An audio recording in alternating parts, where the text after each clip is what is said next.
अध्याय 1 में आपने देखा अवंती नगर में दीपावली की रौनक थी, पर एक अप्रत्याशित घटना ने विक्रम का ध्यान धर्म और कर्तव्य की ओर मोड़ दिया। खबर मिली कि एक सन्यासी शिवलिंग के पास लेटा था। विक्रम सैनिक भेजने का आदेश दे चुके थे। पुजारी समझाने आए, पर सन्यासी शांत और अडिग रहा। भीड़ इकट्ठी हो गई थी। सैनिक जबरदस्ती हटाने आए, फिर भी सन्यासी नहीं हिला। विक्रम ने 5 तक गिनकर कोड़े बरसाए, पर सन्यासी स्थिर रहा। महल में रानियां अदृश्य कोड़ों से तड़प उठी और चीखों से हड़कंप मच गया। रानियों की विनती पर विक्रम और महामंत्री मंदिर पहुंचे और कोड़े रुकवा चुके थे। पता चला कि साधु कोई साधारण नहीं बल्कि आचार्य सिद्धसेन दिवाकर थे। 11वें श्लोक पर शिवलिंग से धुआं उठा और पार्श्वनाथ की दिव्य प्रतिमा प्रकट हो गई। देवकुमार का जन्मोत्सव और विद्या में सफलता। अवंती में दीपावली के समय देवकुमार का 16वां जन्मदिन मनाया गया। उसने सभी विषयों में प्रथम स्थान प्राप्त किया और माता पिता गर्वित हुए। देवकुमार की युद्ध और शस्त्र कला में महारथ, तलवार, मल्ल युद्ध और धनु विद्या की परीक्षाओं में उसने श्रेष्ठता दिखाई। प्रतिद्वंदियों के साथ प्रतिस्पर्धा कर वह समकक्ष घोषित हुआ। पिता विक्रम से संबंधित स्मृति और पेटी। वीर विक्रम ने सुकुमारी को एक पेटी दी थी जिसमें अपना सही परिचय लिखा था। सुकुमारी ने इसे सुरक्षित भवन में रखवाया, लेकिन अब तक वह भूल गई थी। अब शुरू होता है अध्याय 2। रात्रि का समय था। माता रानी सुकुमारी और पुत्र देवकुमार एक ही शयन गृह में विश्राम करते थे। सोने का समय हुआ तो देवकुमार अपनी शैया पर जा लेटा। आज दिन भर का श्रम तो बहुत हुआ था, परंतु नींद फिर भी नहीं आ रही थी। कारण यह था कि आज वह अपनी सभी परीक्षाओं में प्रथम आया था। मन ही मन सोचने लगा, मेरे पिता साधारण संगीतज्ञ नहीं हो सकते।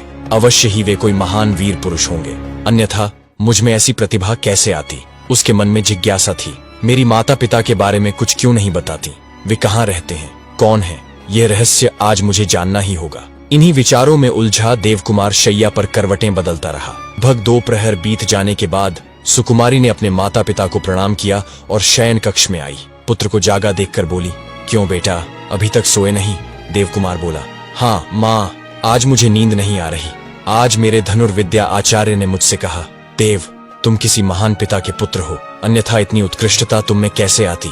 उनकी बात सुनकर मेरा मन पिताश्री से मिलने के लिए व्याकुल हो उठा है। जब भी मैं आपसे उनके बारे में पूछता हूँ, आप या तो चुप हो जाती हैं या बात टाल देती हैं। माँ, क्या आप सच में मेरे पिताजी के बारे में कुछ नहीं जानती? ये सुनते ही सुकुमारी का मुखमंडल विचारों से भर उठा। कुछ क्षण मौन रहने के बाद वह धीमे स्वर में बोली, देव, तेरे पिताश्री मेरे नयन और मन दोनों में सदा बसते हैं। देवकुमार ने पूछा, तो वे यहाँ क्यों नहीं आते माँ? सुकुमारी बोली, वे पूर्व भारत की एक महान संगीत परिषद में भाग लेने गए थे। लौटने का वचन दिया था, पर आज तक नहीं आए। तेरे नाना ने उनकी बहुत खोज की, परंतु कोई समाचार न मिला। माँ, क्या आपके और पिताश्री के बीच कोई अनबन थी? नहीं बेटा। सुकुमारी की आंखें नम हो उठी। वे तो मेरे प्राणों के स्वामी थे, प्राणनाथ से भला कैसी अनबन? कुछ देर मौन रहकर देवकुमार फिर बोला, माँ, उनका देश कौन सा है, क्या आप बता सकती हैं? सुकुमारी ने धीमी सांस ली। नहीं बेटा, यदि मुझे झात होता तो। इतना कहकर वह अचानक शैया से उठ खड़ी हुई। आज 15 वर्ष बाद सुकुमारी को एक विस्मृत बात अचानक याद आई। वह चौंक कर बोली, ओह, विरह और वियोग की वेदना में मैं एक अत्यंत महत्वपूर्ण बात भूल ही गई। देवकुमार ने पूछा, कौन सी बात माँ? सुकुमारी ने गहरी सांस लेते हुए कहा, जाते समय तेरे पिताश्री ने मुझे एक छोटी सी पेटी सौंपी थी। मुझे नहीं पता उसमें क्या है, पर उन्होंने कहा था इसे सदा सुरक्षित रखना। वर्षों बीत गए और मैं उस पेटी की बात ही भूल गई थी। आज सोचती हूँ, देखूं तो सही उसमें क्या रहस्य छिपा है। देवकुमार उत्साहित होकर बोला, माँ, वह पेटी कहाँ रखी है? नगर के बाहर स्थित उद्यान भवन में, सुकुमारी ने उत्तर दिया। उस समय मेरे मन में पुरुष जाति के प्रति गहरा द्वेष था, इसलिए मेरे पिता ने मुझे उसी भवन में ठहराया था। मैंने वह पेटी एक कोठरी में सावधानी से रख दी थी। कल हम दोनों वहां चलकर देखेंगे कि उसमें क्या है। मुझे भी नहीं झात कि उसमें क्या छिपा है। देवकुमार ने अधीर होकर कहा, माँ, 15 वर्ष बीत गए हैं, क्या वह पेटी अब भी सुरक्षित होगी?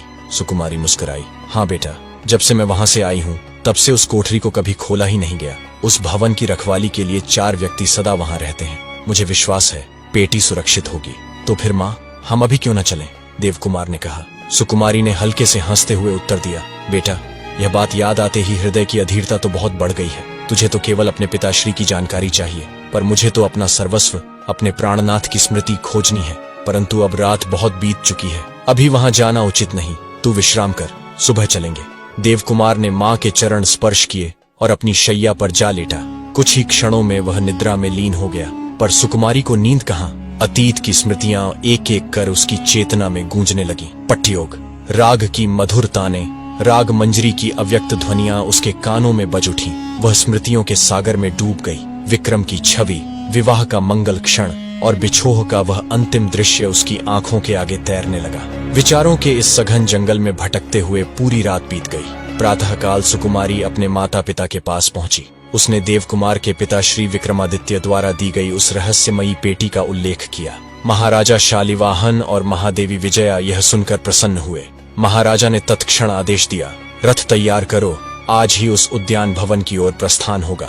देवकुमार भी स्नान आदि से निवृत्त होकर पूरी तत्परता से तैयार था। कुछ ही समय बाद सुकुमारी, महादेवी विजया और देवकुमार तीनों रथ में सवार होकर नगर के बाहर स्थित उस पुराने भवन की ओर चल पड़े। 15 वर्षों के अंतराल के बाद सुकुमारी ने अपने उस चिर परिचित भवन में प्रवेश किया। वह कोठरी जो इतने वर्षों से बंद थी अब उसके सामने थी। सावधानी से ताला खोला गया। कोने में वही पेटी रखी थी, वही जिसे वीर विक्रम ने सुकुमारी को सौंपा था। उस पर धूल की मोटी परत चढ़ी हुई थी। सुकुमारी ने उसे धीरे से उठाया और बाहर आ गई। महादेवी विजया बोली, बेटी, ऐसी महत्वपूर्ण बात इतने वर्षों तक याद न आई? चलो अब इसे राजभवन में ही खोलते हैं। दोस्तों, ये कहानी आपके सामने लाने में हर तस्वीर, हर आवाज, हर लम्हा, सबको जोड़ने में रोज 8 से 9 घंटे की मेहनत करनी पड़ती है। 3 से 4 दिन लगातार काम करके ही ये 15 से 20 मिनट की पूरी कहानी तैयार हो पाती है। अंत में अगर आपको ये कहानी पसंद आ रही हो तो वीडियो पर एक लाइक, एक कमेंट जरूर लिखिए और हाँ, चैनल को सब्सक्राइब जरूर कीजिए, क्योंकि लाइक करने, कमेंट लिखने और सब्सक्राइब बटन प्रेस करने में आपका एक भी पैसा नहीं लगेगा। इसकी गारंटी हम लेते हैं। आपका एक छोटा सा सहयोग हमें और भी दमदार कहानियां बनाने की ताकत देता है। सब सहमत हुए और रथ राजभवन की ओर मुड़ गया। राजमहल में पहुंचकर सुकुमारी ने महाराजा शालिवाहन के समक्ष वह पेटी खोली। ज्यों ही ढक्कन खुला, भीतर से एक ताड़पत्र, एक राजमुद्रा और 5 अत्यंत बहुमूल्य आभूषण निकले। रत्नों की झिलमिलाहट से सबकी आंखें चकाचौंध हो गईं। पर सुकुमारी की दृष्टि उन रत्नों पर नहीं थी। उसके लिए सबसे मूल्यवान थी राजमुद्रा और वह ताड़पत्र। उसने कांपते हाथों से ताड़पत्र खोला और पढ़ना आरंभ किया। शब्दों के साथ साथ उसके मुख पर आनंद की लहरें उमड़ने लगीं। देवकुमार अपनी माँ के चेहरे की ओर अपलक नयन लगाए देखता रहा। वह सोच रहा था, निश्चय ही इसमें मेरे पिताश्री का परिचय होगा। सुकुमारी का हृदय उल्लास से भर उठा। आंखों से खुशी के आंसू फूट निकले और ताड़पत्र पर टपक पड़े। सब लोग आश्चर्य से उसे देख रहे थे। महादेवी विजया ने पूछा, बेटी सुकुमारी, क्या इस ताड़पत्र में उनके बारे में कुछ लिखा है? सुकुमारी ने हल्के लजाभाव से ताड़पत्र अपने पिता के हाथों में रख दिया। महाराजा शालिवाहन ने उसे ध्यानपूर्वक पढ़ा। उनका चेहरा धीरे धीरे प्रसन्नता से दमक उठा। वे बोले, देवी, यह समाचार तो हर्ष का सागर ले आया है। हमारे दामाद कोई साधारण व्यक्ति नहीं है। वे मालव देश के स्वामी महाराज राजेश्वर परदुख भंजन वीर विक्रमादित्य हैं। महादेवी विजया विस्मित स्वर में बोली, आप क्या कह रहे हैं? महाराजा ने दृढ़ स्वर में उत्तर दिया, मैं सत्य कह रहा हूँ, और देखो, यह सब प्रमाण के साथ लिखा है। उन्होंने स्नेहपूर्ण दृष्टि से देवकुमार की ओर देखा और बोले, बेटा, तू वास्तव में एक महान और प्रतापी पिता का पुत्र है। तेरी प्रतिभा तेरे रक्त में है। तू विक्रमादित्य की संतान है। देवकुमार ने आवेश भरे किंतु संयमित स्वर में कहा, नाना जी, मेरे पिता निस्संदेह महान हैं, पर उन्होंने मेरी निर्दोष माता की सुध क्यों नहीं ली? माँ 15 वर्षों से उनकी प्रतीक्षा में व्याकुल है और वे उन्हें सर्वथा भूल गए। यह कैसा न्याय है? उसकी आंखों में वेदना थी पर शब्दों में दृढ़ता। विस्मृति स्त्री सुलभ दुर्बलता हो सकती है, पर एक पुरुष के लिए यह अपराध है। माँ ने उस बेटी को भुला दिया क्योंकि वह केवल प्रेम में डूबी थी, पर पिता ने माँ को कैसे भुला दिया? इस दृष्टि से उन्होंने एक अबला को कष्ट दिया है। मैं स्वयं अवंती जाकर उनसे प्रश्न करूंगा, उन्हें अपना परिचय दूंगा और यथार्थ का बोध कराऊंगा। सुकुमारी ने स्नेह और भय मिश्रित स्वर में कहा, नहीं बेटा, वे भारत के श्रेष्ठ और महापुरुष हैं। उनसे संघर्ष करना उचित नहीं। यदि तू वहां जाएगा तो मैं भी तेरे साथ चलूंगी। देवकुमार ने विनम्र पर दृढ़ स्वर में उत्तर दिया, नहीं माँ, 15 वर्षों बाद वहां जाना तुम्हारे लिए उचित नहीं है। जो महापुरुष अपनी पत्नी और पुत्र को भूल गए हैं, उनकी परीक्षा तो करनी ही होगी। पहले मैं अकेला जाकर सत्य जानूंगा, फिर आपको आदर पूर्वक ले आऊंगा। इस विषय पर परिवार में गहरा विचार विमर्श हुआ। अंततः यह निश्चय हुआ कि सुकुमारी, देवकुमार, 2-3 परिचारिकाएं, 4 रक्षक और 2 सेविकाएं साथ जाएंगे। वहां पहुंचकर किसी किराए के भवन में रहना और फिर अवसर देखकर वीर विक्रम के समक्ष उपस्थित होना तय किया गया। देवकुमार चाहता था कि वह अकेला ही जाए, पर नाना नानी के आग्रह को वह अस्वीकार न कर सका। पूर्ण तैयारी के बाद एक शुभ मुहूर्त में देवकुमार अपनी मां के साथ अवंती की यात्रा पर निकल पड़ा। प्रतिष्ठानपुर से अवंती नगरी का मार्ग अत्यंत लंबा था, कम से कम 2 मास का प्रवास। रथ के पहिए धीमे धीमे घूम रहे थे, पर सुकुमारी का हृदय उल्लास से धड़क रहा था। 16 वर्षों का स्वप्न अब साकार होने जा रहा था। हृदय में पुनर्मिलन की मधुर तरंगें उमड़ रही थीं। विरह की वेदना धीरे धीरे शांत हो रही थी और उसके स्थान पर प्रियतम से मिलने की तीव्र आकांक्षा जाग उठी थी। यौवन के प्रथम चरण में उसने अपने प्रिय को पाया था, पर कुछ ही समय बाद 16 वर्षों का असीम वियोग सहना पड़ा। मानो जीवन की सारी मधुर कल्पनाओं के बीच कोई अचल पर्वत आ खड़ा हुआ हो। मानो राग मंजरी की स्वर लहरियां उसके रक्त में तूफान खड़ा कर रही हों। 40 दिन के लंबे प्रवास के बाद वे अवंती के निकट विक्रमगढ़ पहुंचे। यह नगर शिप्रा नदी के किनारे बसा हुआ सुंदर स्थल था, जो अवंती से मात्र 3 कोस की दूरी पर था। संध्या का समय होने से उन्होंने नदी तट की एक पांथशाला में रात्रि विश्राम करने का निश्चय किया। अगले दिन माँ की आज्ञा लेकर देवकुमार गांव की ओर गया। वहां की स्थिति देखकर उसने वहीं रहने का निश्चय कर लिया। एक उपयुक्त मकान निश्चित कर वह माँ के पास लौटा और बोला, माँ, रहने के लिए अच्छा घर मिल गया है, हम सब वहीं रहेंगे। यहाँ से अवंती भी पास है। माँ ने स्नेहपूर्वक पूछा, मुझे यहाँ कोई आपत्ति नहीं, पर तू अपने पिता को कैसे पहचान कर संवाद करेगा, ये क्यों नहीं बताता? देवकुमार मुस्कुराया, माँ, छोटे मुंह बड़ी बात नहीं करता। कुछ दिन अवंती में घूमकर मैं वहाँ की स्थिति समझ लूंगा। राजभवन, राजसभा, पिताश्री, मंत्री और अन्य अधिकारियों को देख लूंगा। फिर जो करना होगा वह आपको बता दूंगा। सुकुमारी मुस्कुरा उठी। देवकुमार ने माँ की गोद में सिर रखकर कहा, माँ, मैं ऐसा उपाय करूंगा कि पिताश्री स्वयं आपका स्वागत करेंगे, प्रेम और प्रायश्चित्त के फूलों से।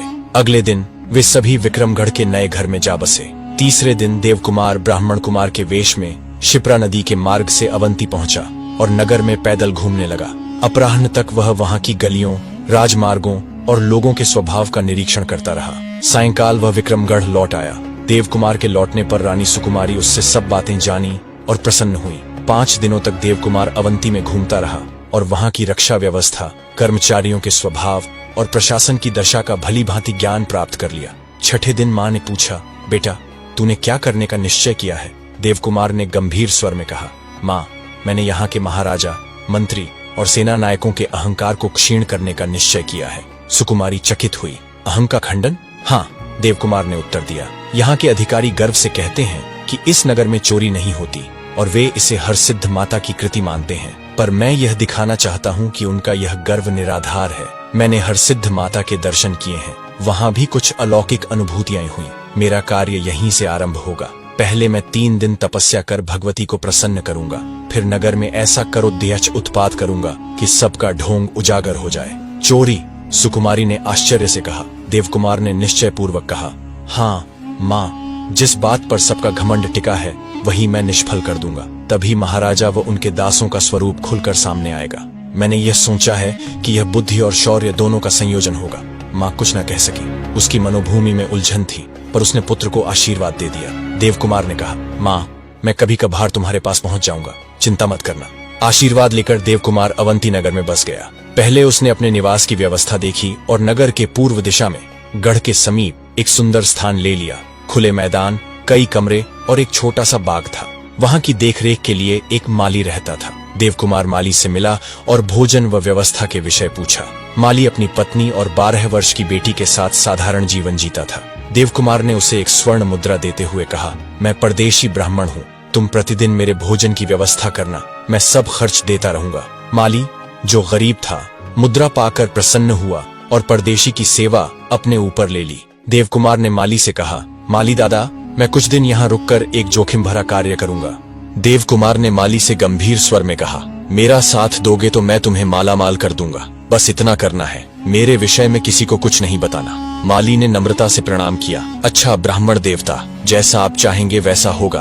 देवकुमार ने पहले सारे साधन जुटाए, भिन्न भिन्न वेश, छोटे बड़े उपकरण और उपकारी सामग्री। तीसरे दिन वह ब्राह्मण के वेश में हरसिद्ध माता के मंदिर पहुंचा। उस समय मंदिर में आरती चल रही थी। अनेक भक्त जमा थे और मुख्य पुजारी उपस्थित था। 500 दीपों की आरती भव्य और भक्तिमय दिख रही थी। देवकुमार ने अपलक नेत्रों से माता का स्वरूप देखा और हृदय में कुछ अलौकिक अनुभूति पाई। आरती समाप्त हुई और दर्शनार्थी एक एक कर विदा हुए।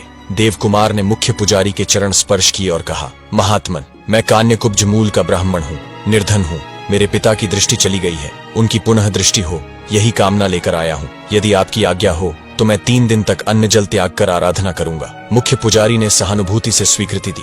देवकुमार ने मंदिर के गर्भगृह के एक कोने में पद्यासन लिया, नेत्र बंद कर हरसिद्ध माता की प्रतिमा का ध्यान किया और पूर्ण मनन में लीन हो गया। 3 दिन की आराधना पूरी हुई। तीसरी रात गहरी हुई और देवकुमार उसी ध्यान स्थिति में स्थिर था जैसे कोई योगी। मध्य रात्रि के समय गर्भगृह अचानक प्रकाश से आलोकित हो उठा। मन में स्तब्ध कर देने वाली मधुर ध्वनि गूंज उठी और एक शीतल पराक्रमी स्वर उसकी अंतरात्मा में प्रतिध्वनित हुआ। वत्स, उठ, खड़ा हो, तेरी पूजा से मैं प्रसन्न हुई हूँ। बता, तू क्या चाहता है? देवकुमार ने आंखें खोली। प्रकाश से उसकी दृष्टि क्षणभंगुर हो गई। वह झट से उठकर बोला, माँ, आप सर्वशक्तिमयी हैं। मेरी एक ही इच्छा है, अवंती के महाराज विक्रमादित्य की आंखें खोलना। इसलिए मुझे ऐसा वरदान दें कि मैं चोरी कर सकूं और पकड़ा न जाऊं। गर्भगृह में एक क्षण मौन रहा। फिर माँ का स्वर करुणामयी पर कठोर था। वत्स, क्या तू चोरी करना चाहता है? हाँ माँ, सही कहा। मैं शुद्ध चोरी नहीं, परंतु अवंती में हलचल मचाना चाहता हूँ। मेरा प्रयोजन सिद्ध होते ही मैं चोरी का माल उनके असली स्वामियों तक पहुंचाकर सब कुछ स्पष्ट कर दूंगा। माता के मुख पर एक मधुर हास्य खिल उठा। उन्होंने पंचधातु का एक कड़ा देवकुमार की बाईं भुजा पर बांधते हुए कहा, वत्स, यह कड़ा तू ठीक इसी हाथ पर धारण कर ले। कोई भी तुझे पकड़ न पाएगा। जब तेरा प्रयोजन सिद्ध हो जाए तब इसे शिप्रा नदी में प्रवाहित कर देना। देवकुमार ने कड़ा बांधा। उसका हृदय उमंग से भर उठा। तभी कानों में पुनः वही स्वर्गीय शब्द टकराए, वत्स, बाहर मिठाई से भरे पात्र रखे हुए हैं, उनमें से भोजन कर और अपनी 3 दिनी तपस्या का पारण कर ले। शेष मिठाई सबको वितरित कर देना। प्रकाश मंद पड़ गया। गर्भगृह में हरसिद्ध माता की सौम्य मूर्ति शांति और दया से ओतप्रोत दिखाई दे रही थी। आगे की कथा आप अध्याय 3 में देखेंगे। बने रहें।